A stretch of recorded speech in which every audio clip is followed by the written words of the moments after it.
Saya Putri Neni Sulfa dengan NIM 2119010 akan menguraikan mengenai manajemen mutu terpadu MMT atau TKM. Nah, dikutip dari buku Manajemen Mutu Terpadu MMT atau TKM, Teori dan Penerapan di Lembaga Pendidikan Sutarto, Yogyakarta, Unipres 2015, pada bagian bab 1 terdapat 7 bahasan topik-topik yang mendasar, yaitu yang pertama ada pengertian MMT. Nah, dalam pengertian MMT ini terdapat banyak literatur ahli yang sudah memberikan pengertian MMT. Namun ada 3 pengertian dari sekian banyak yang dideskripsikan dari penulis MMT. Untuk pengertian yang pertama dan kedua itu adalah pengertian MMT di bidang bisnis. Sedangkan pengertian yang ketiga adalah pengertian MMT yang ditulis oleh Edward Salis. Nah, dalam bukunya Total Quality Management in Education. Untuk yang pertama, Saskin itu mendefinisikan MMT adalah sebuah sistem yang memaksudkan untuk memproduksi barang atau memberikan jasa layanan secara ekonomis yang memuaskan persyaratan atau permintaan pelanggan. Untuk yang kedua, Ciptono tahun 2000 yang menyitir dari Ishikawa mendeskripsikan MMT adalah perpaduan semua fungsi dari perusahaan ke dalam falsafah holistik yang dibangun berdasarkan konsep kualitas, teamwork, produktivitas, dan pengertian serta kepuasan pelanggan. Nah, yang ketiga, Salis mendefinisikan TKM atau MMT adalah falsafah dan metode yang membantu institusi untuk mengelola perubahan dan menentukan agenda atau kegiatan yang berkaitan dengan tuntutan baru pelanggan yang secara bertubi-tubi mendesak. Nah, itulah pengertian MMT atau TKM oleh beberapa ahli. Sedangkan konsepnya yaitu menurut Salis mendeskripsikan konsep MMT atau TKM ini secara harfiah terdiri dari huruf T, Q, dan M dengan masing-masing huruf bermakna sebagai berikut. Yang pertama ada huruf T. T dalam TKM menegaskan secara benda atau fasilitas, dan setiap orang yang ada di organisasi dilibatkan dalam peningkatan yang berkelanjutan. Huruf kedua adalah Q. Q dalam TKM adalah total kepuasan pelanggan, adalah fokus utama dari semua manajer dan staf. Kemudian M dalam TKM bermakna setiap orang dalam organisasi apapun status mereka, posisi atau peran mereka dalam manajer di bidangnya masing-masing. Yang kedua, ada sejarah perkembangan MMT. Untuk penggagas MMT mulanya adalah ahli-ahli manajemen mutu dari Amerika. Namun, tumbuh berkembang dimulai dari Jepang sebagai pemenang Perang Dunia yang kedua, yaitu Amerika dan Sekutu. Menurut Marshall Plan atau Perjanjian Dunia, itu berkewajiban membantu negara yang dikalahkan, khususnya Jepang. Untuk itu, Eisenhower itu mengutus banyak ahli manajemen mutu untuk berangkat ke Jepang. Salah satunya adalah Edward Deming. Nah, keberhasilan Deming dan kawan-kawan mengajarkan MMT di negeri Sakura tersebut itu menjadi pemicu universitas di Amerika yang kemudian meminta Deming untuk mengajarkan di banyak perguruan tinggi di sana. Kemudian MMT ini berkembang juga di negara sekutu Amerika seperti Inggris, Prancis, juga negara-negara di Asia seperti Singapura. Nah, saat ini manajemen kontemporer ini sudah dipelajari di banyak negara. Nah, adapun berikut skema umum perjalanan sejarah perkembangan MMT dari Perang Dunia II dan setelahnya yang disarikan dalam Coates dan Davis. Dapat dilihat dalam buku TKM Sutarto. Pertama, pada Perang Dunia I, yaitu pada adanya metode statistik yang diterapkan pada manufacturing oleh Surhat tahun 1920. Pada Perang Dunia Kedua, ada peningkatan penekanan pada perbaikan proses yang dilakukan oleh Deming dan Joran. Kemudian pada tahun 1950, Deming membantu MacArthur selaku komandan Perang Dunia untuk melakukan tugasnya di Jepang. Pada tahun 1960-an sampai 1970, Jepang muncul sebagai pemimpin kualitas dunia. Setelah itu, TQC atau Total Quality Control muncul di Amerika Serikat. Adanya gerakan nol cacat Apa itu nol cacat? Adalah program manajemen untuk menghilangkan cacat produksi di Amerika Serikat. Setelah itu TKM muncul di Amerika Serikat. Kemudian sebab yang ketiga, ada kekhususan MMT dari manajemen pada umumnya. Ajaran yang menonjol dari MMT dibanding dengan manajemen lainnya adalah adanya kepemimpinan partisipatif, pemberdayaan individu, dan keterlibatan dalam tim dan kontribusi dalam rantai proses produksi atau jasa guna memenuhi tuntutan pengguna yang terus berkembang, sehingga menumbuhkan budaya mutu bagi semua pihak di organisasi dengan berpegang pada prinsip peningkatan mutu berkelanjutan.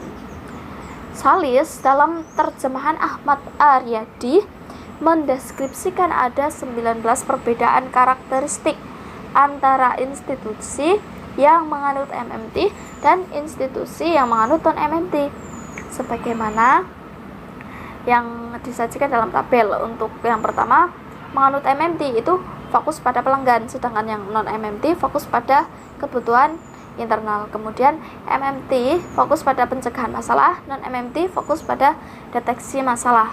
Yang ketiga, investasi sumber daya. Non-MMT itu fokus pada keuntungan. MMT memiliki strategi mutu, non-MMT kekurangan visi strategi mutu. MMT menyikapi komplain sebagai peluang untuk belajar, non-MMT menyikapi komplain sebagai gangguan. MMT mendefinisikan karakteristik mutu pada seluruh area atau aspek organisasi, sedangkan non-MMT tidak memiliki standar mutu yang jelas. Kemudian MMT memiliki kebijakan dan rencana mutu, sedangkan non-MMT tidak memiliki rencana mutu. MMT, manajemen senior memimpin mutu. Non-MMT, peran manajemen dipandang sebagai salah satu pengekangan. MMT, proses perbaikan mutu melibatkan setiap orang.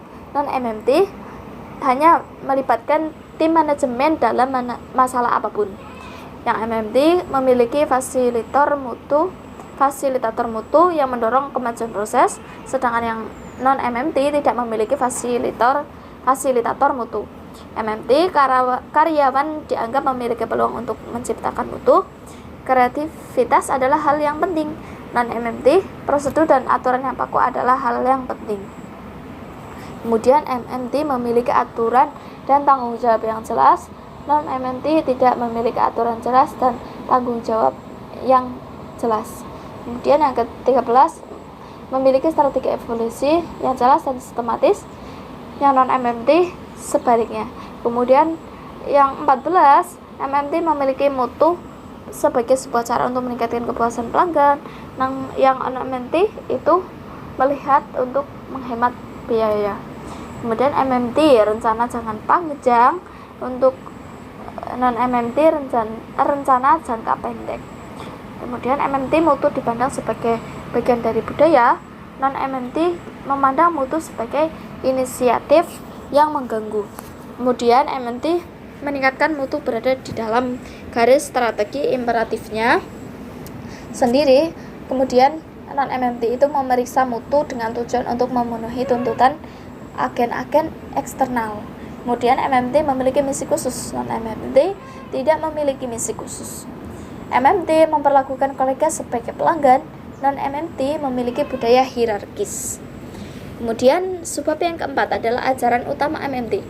Dalam penerapan MMT di institusi manapun, Coates dan Davis itu menegaskan perlunya aktualisasi dari 10 ajaran utamanya. Yang pertama ada fokus pada pelanggan.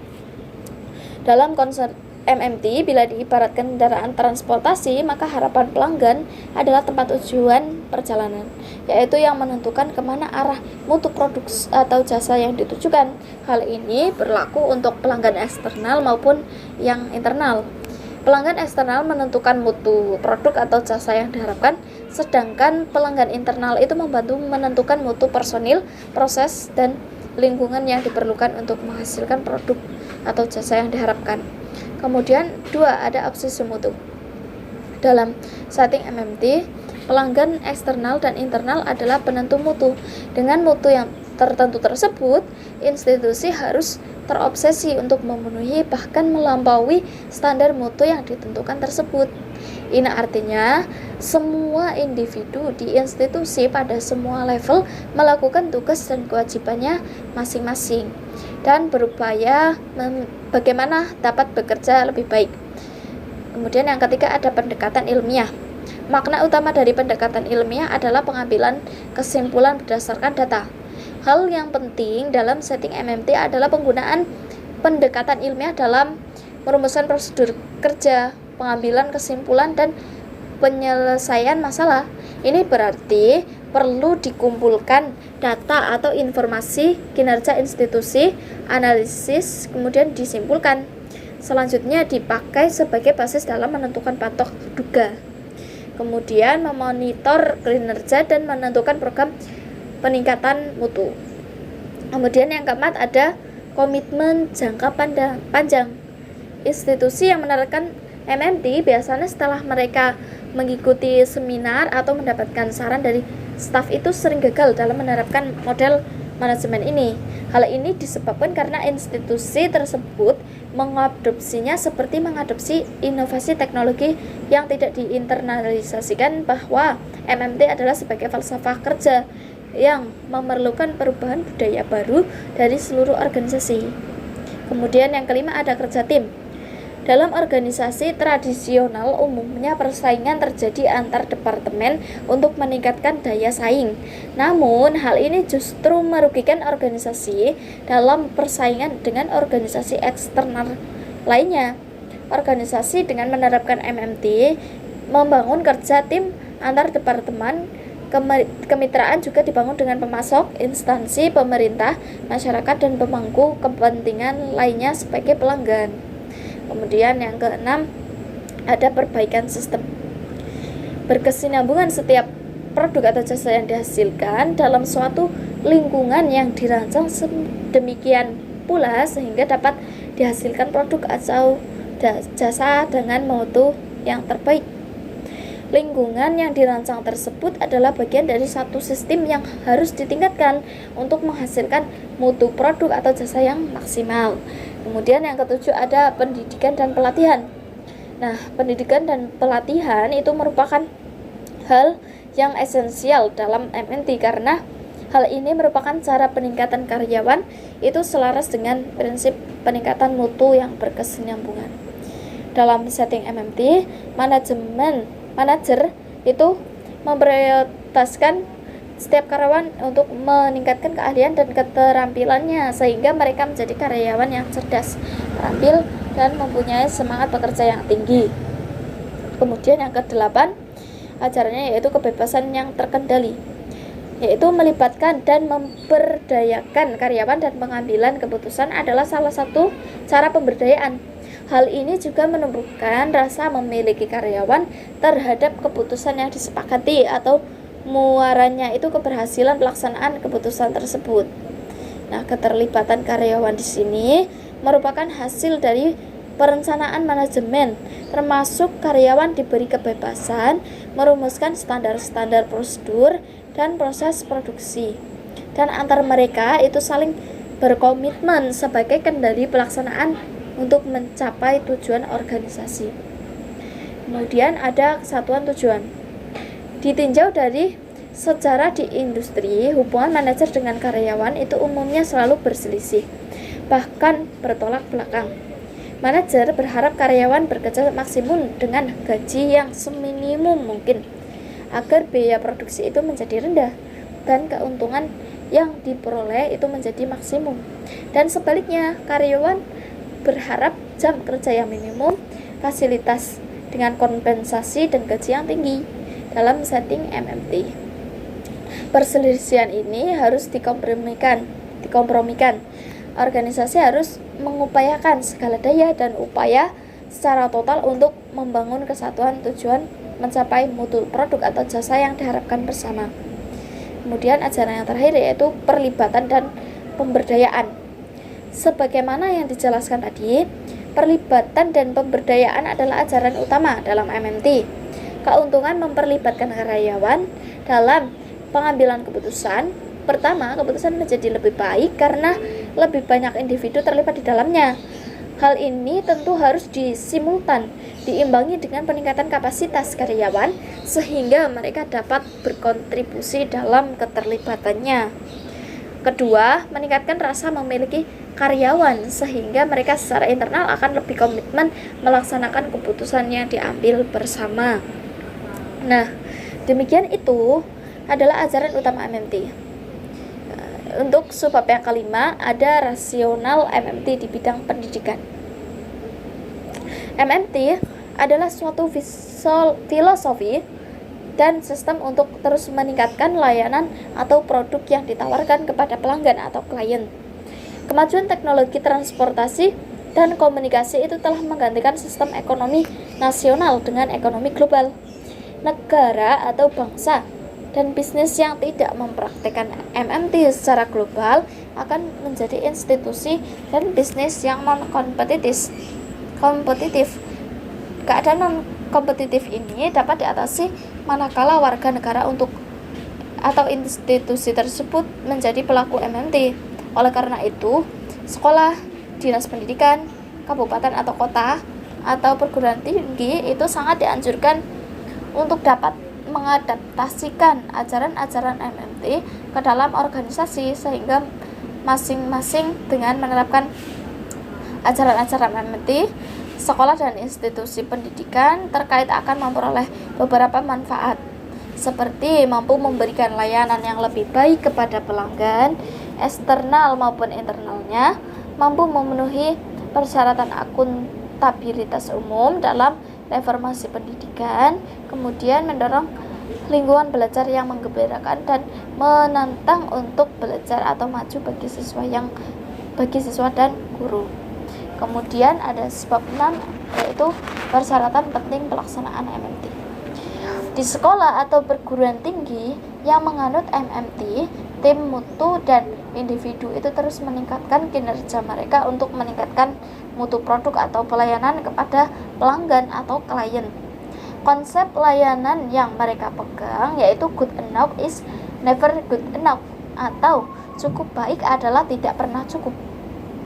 Nah, berikut elemen penting MMT yang applicable di bidang pendidikan. Yang pertama yaitu kesadaran dan komitmen dari semua individu. Sebagaimana yang dijelaskan di awal bab, setiap orang dalam organisasi apapun status mereka, posisi atau peran mereka adalah manajer di bidangnya masing-masing. Ini artinya semua individu dalam organisasi, baik manajer maupun staf, itu bertanggung jawab terhadap peningkatan mutu produk atau jasa demi kepuasan pelanggan atau klien utamanya, yang dalam konteks sekolah adalah siswa.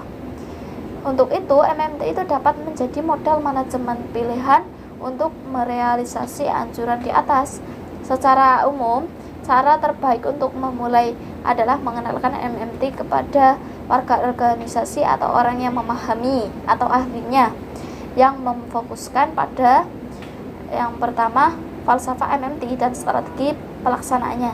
Yang kedua, membangun komitmen yang jelas dari dewan sekolah, pengawas, dan kepala sekolah bahwa mereka akan sepenuhnya mendukung pelaksanaan MMT dengan pemahaman tidak mengharapkan hasil yang instan. Kemudian yang kedua ada sebuah misi yang jelas. Berhasil atau tidaknya mencapai standar mutu itu tergantung pada kejelasan komite pengarah. Peningkatan mutu yang ada di sekolah dalam merumuskan kejelasan misinya. Apakah sekolah memiliki pernyataan misi yang jelas, berfokus pada klien, dan memfungsikan divisi atau departemennya untuk menerjemahkan pernyataan itu untuk menghasilkan lulusan sesuai misinya.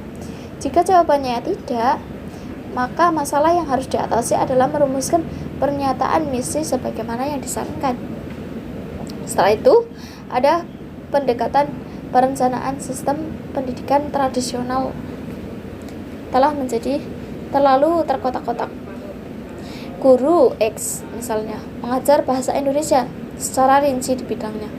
Guru IPA fokus berat pada prinsip-prinsip ilmiah tanpa mencoba mengaitkan dengan prinsip penulisan dalam bahasa Indonesia dalam menulis laporan praktikum. Tanpa sadar, siswa mulai untuk melihat bahwa belajar bahasa Indonesia sebatas pada teori saja, bukan sebagai keterampilan yang harus diaplikasikan di bidang lain.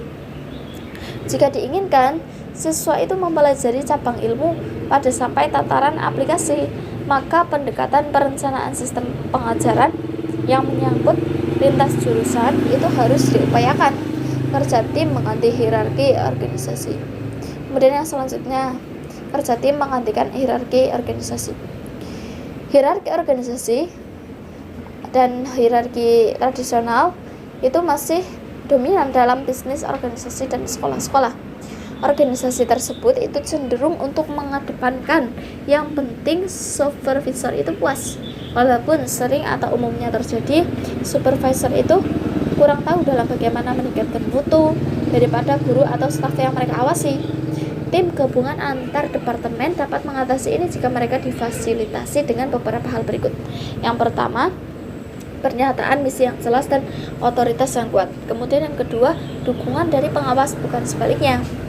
Kemudian ada dukungan adalah elemen utama dalam keberhasilan atau kegagalan MMT. Jika administrator, supervisor, dan ketua departemen mendukung, tim akan termotivasi dan meningkatkan mutu dapat tercapai. Jika tidak, MMT akan mengalami kegagalan. Jika program MMT dioperasikan sesuai ajarannya, semestinya administrator dan supervisor ini akan bekerja keras untuk hal-hal sebagaimana untuk menegaskan visi dan misi yang jelas, kemudian koordinasi antar tugas dan antar tim peningkatan mutu, kemudian mendukung upaya dan otoritas tim peningkatan mutu. Nah, ketiga hal ini itu adalah tindakan atau dukungan yang sangat kritis diperlukan jika administrator atau supervisor itu tidak memenuhi ketiga hal tadi. Ya, maka tugas tim peningkatan mutu dapat gagal, dan hal ini berarti karena kelemahan sistem yang masih terjebak pada hierarki dan tidak mengoptimalkan kerja tim. Kemudian yang kelima, ada pemberdayaan staf dan mengganti ketakutan terhadap sistem evaluasi. Nah, evaluasi tradisional umumnya itu termasuk sistem evaluasi do it to them yang menghasilkan ketakutan dan mematikan inisiatif. Anggota staf fokus untuk melakukan apapun yang membuat asal bos senang. Namun, bila tim peningkatan mutu diberdayakan, diberikan kesempatan untuk menjadi ahli atau menggunakan tenaga ahli yang memadai, akan menghasilkan semangat dan dedikasi. Dinas pendidikan, sekolah perlu mendukung tim peningkatan mutu dengan dana dan waktu. Tim berfungsi terbaik jika anggota tim diberi pemahaman atau wewenang untuk membuat keputusan. Setiap dinas pendidikan dan sekolah itu harus merumuskan dan melaksanakan tujuan peningkatan mutu dan fokus yang tinggi untuk menjadi organisasi pembelajaran atau learning organization. Kemudian yang keenam, ada fokus pendekatan belajar tuntas atau mastery learning. Dalam kelas tradisional, guru sering melakukan proses belajar mengajar atau PBM. Mengikuti urutan yang pertama, rencanakan, kemudian yang kedua, ajarkan, yang ketiga, ujikan. Nah, guru itu biasanya menggunakan kurva normal untuk membenarkan fakta bahwa banyak siswa gagal untuk belajar pada tingkat tertinggi.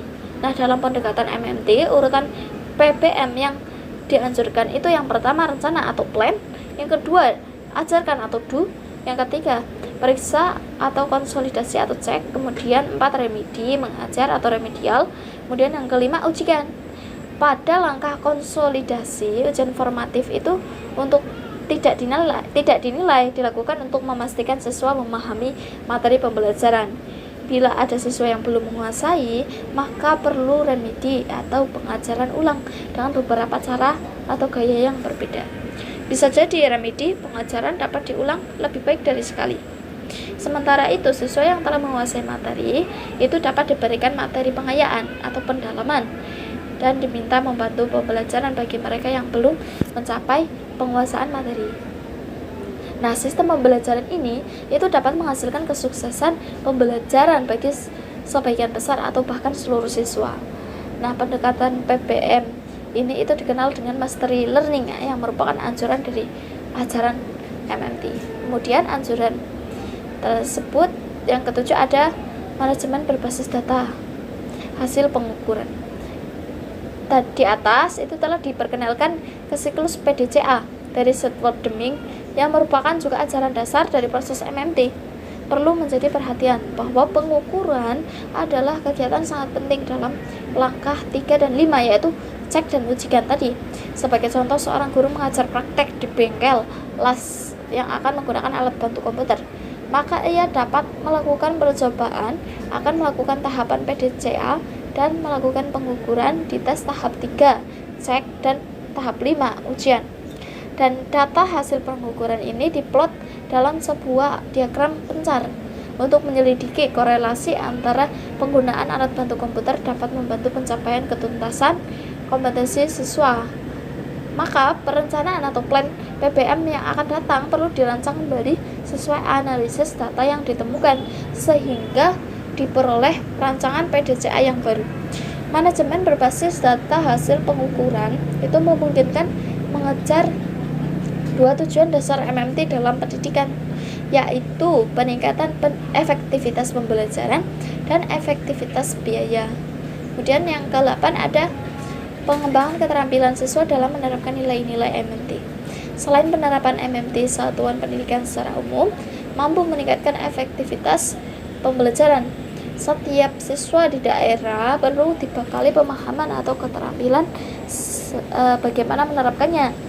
Ini adalah hal yang sangat esensial dari sekolah dalam upaya sadar menyiapkan lulusannya untuk mampu bekerja dalam ekonomi global, di mana pelanggan atau klien semakin punya banyak tuntutan dan banyak pilihan.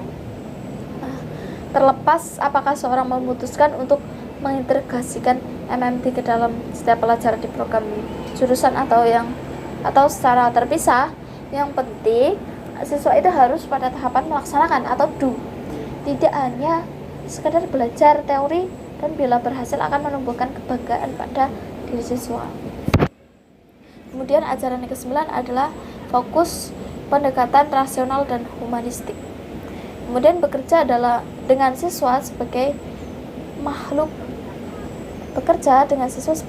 hidup di sekolah jauh lebih kompleks daripada dengan mesin yang merupakan barang mati atau pabrik manufaktur. Dan menurut Glaser dalam bukunya The Quality School Teacher menawarkan cetak biru yang sangat baik untuk implementasi MMT di kelas dalam konteks sensitivitas, hubungan antara manusia yang mendalam, juga hubungan antara tim dengan manajemen dan warga sekolah. Antar anggota tim peningkatan mutu di dalam sekolah berlangsung dengan menumbuhkan rasa simpati dan empati sesuai dengan prinsip partisipasi membantu semua warga sekolah. Situasi ini berjalan dengan model pendekatan pembelajaran rasionalitas humanistik. Kemudian yang ke-10 ada sebuah rencana transformasi dalam ajaran MMT. Nomor 1, menghadirkan kesadaran semua warga institusi untuk bertanggung jawab dalam peningkatan mutu produk atau jasa untuk memenuhi tuntutan pelanggan atau klien. Kegiatan ini merupakan bentuk transformasi operasional dari manajemen tradisional ke kontemporer MMT. Kemudian ada 2 bentuk kegiatan yang direkomendasikan selolos dengan nilai MMT, yaitu untuk membentuk sebuah komunitas pengarah MMT dengan tugas utamanya yaitu mengembangkan rencana untuk mendukung staf dalam pelaksanaan MMT. Kemudian membangun hubungan positif antara komite dan pengawas tradisional. Kemudian gunakan saran dari konsultan. Kemudian yang terakhir, sebab terakhir yaitu 7 penyakit mematikan dan 14 anjuran Deming. Dalam penerapan MMT, masing-masing guru mutu itu menganjurkan cara yang berlainan tetapi ada kesamaan dalam esensinya, merujuk pada 10 ajaran MMT sebagaimana dijelaskan di subbab 4 tadi. Berikut adalah satu guru mutu atau Deming mengingatkan ada 7 penyakit mematikan yang menjadi kendala dan 14 anjuran yang untuk berhasilnya penerapan MMT.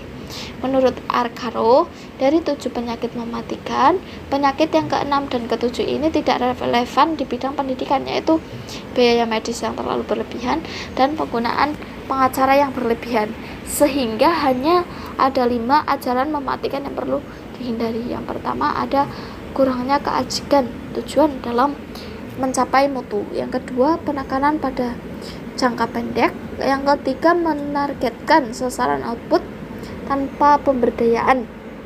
Yang keempat, job hopping, perpindahan dari manajer yang cepat. 5, hanya menggunakan data dan info yang tampak. Selanjutnya, Deming menuliskan 4 anjuran dalam pelaksanaan MMT oleh Mukopadi yang dikontekstualkan dalam bidang pendidikan sebagaimana yang terangkum. Yang pertama, rumuskan visi, misi, dan umumkan tujuan program perbaikan mutu kepada semua staf dan dukung secara konsisten. Penerapannya di bidang pendidikan yaitu meskipun misalnya institusi pendidikan tidak perlu bersaing, tetapi satuan pendidikan perlu eksis dan menawarkan jasa pendidikannya berupa pengetahuan, teknologi, keterampilan, dan karakter atau sikap. Maka sekolah perlu secara terus-menerus meningkatkan diri. Peningkatan perlu jangka panjang dan menengah untuk menguasai perkembangan pengetahuan termasuk gaya belajar dan mengajar. Yang kedua, mengadopsi falsafah MMT sebagai falsafah baru. Penerapannya di bidang pendidikan yaitu mutu bukanlah tujuan tetapi perjalanan yang harus bergerak maju. Jadikan perjalanan mutu itu sebagai bagian dari misi institusi. Rumuskan aplikasi misi sebagai adopsi falsafah baru dan konsekuensinya pembaruan holistik untuk siswa. Misalnya itu merancang pendidikan sesuai dengan anjuran 4 pilar pendidikan yaitu learning to know, learning to do, learning to live together, dan learning to be. Yang ketiga, gantikan inspeksi dari luar dengan ketergantungan pada inspeksi dengan target kuantitas dalam konteks produksi massal. Penerapannya menumbuhkan keinginan dari dalam sebagai sistem penjaminan mutu. Yang keempat, hentikan pemilihan kontrak pada harga yang terendah. Penerapannya, pilih guru terbaik yang tersedia di dalam sumber belajar dengan harga yang terjangkau, bukan harga yang terendah. Yang kelima, perbaiki secara terus-menerus selamanya proses produksi dan jasa untuk meningkatkan mutu produktivitas dan secara acak menurunkan biaya. Penerapannya, secara menerus perbaiki atau cara atau teknik mengejar penilaian siswa dan manajemen kelas dan sekolah untuk meningkatkan mutu dan penurunan biaya dengan meniadakan hal-hal yang tidak berguna. 6. Lembaga on the job training. Kemudian penerapannya itu upayakan pelatihan di tempat kerja untuk guru dan karyawan. 7. Ajarkan dan laksanakan atau lembagakan kepemimpinan. Penerapannya yaitu laksanakan distribusi tanggung jawab dan kewenangan dan latih kepemimpinan kepada bawahan. Yang 8. Hapuskan rasa takut. Ciptakan rasa saling percaya. Ciptakan iklim inovasi dan kreatif. Penerapannya, dorong guru untuk berinovasi, beri jaminan bila gagal tidak dipersalahkan. Hargai atau rayakan secara sama untuk berhasil atau gagal. Yang 9, hilangkan dinding pemisah antar departemen dan buatlah tim kerja. Penerapannya, hilangkan sekat-sekat ekodisiplin ilmu, bentuk satuan-satuan tugas antar jurusan dan departemen. Yang ke-10, tumbuhkan budaya mutu dengan cara hilangkan slogan, target, dan desakan atau inspeksi. Kemudian penerapannya digantikan ceramah dan slogan dengan pelatihan peningkatan mutu di tempat kerja untuk membuat siapapun berkinerja lebih baik dari sebelumnya. Kemudian yang 11, hilangkan target kuota, output, kuantitas, dan pelajari proses perbaikan mutu. Penerapannya, kesampingkan kuota numerik kelas dan penilaian siswa. Tumbuhkan kepedulian mutu pada setiap kegiatan. Kemudian giatkan program pemberdayaan dan self-improvement. yaitu penerapannya bangun mekanisme institusi di mana setiap orang itu merencanakan jalur perkembangan dirinya dan bagaimana mencapainya. Kemudian yang terakhir ada ambil langkah-langkah transformasi dan penerapannya itu libatkan setiap orang yang merumuskan visi, misi dan tujuan. Libatkan setiap orang yang mendiagnosa institusi, merencanakan dan melaksanakan rencana peningkatan mutu. Mungkin itu saja pembahasan dari bab 1.